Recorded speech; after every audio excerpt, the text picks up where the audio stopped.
നമുക്ക് കാരക്ക എങ്ങനെ ഉണ്ടാക്കാമെന്ന് നോക്കാം.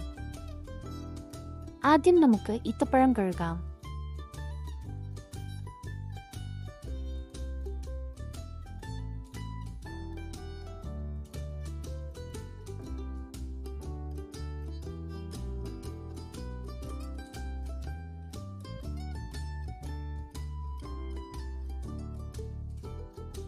അടുത്തതായി നമുക്ക് ഈത്തപ്പഴം തിളപ്പിക്കാം.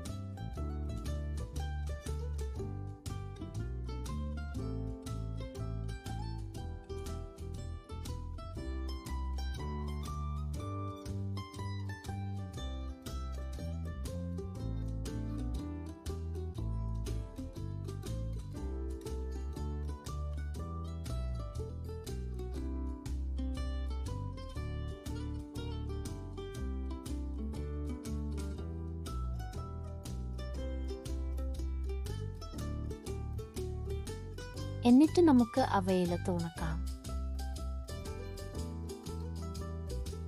15 ദിവസത്തിനു ശേഷം കാരക്ക തയ്യാർ.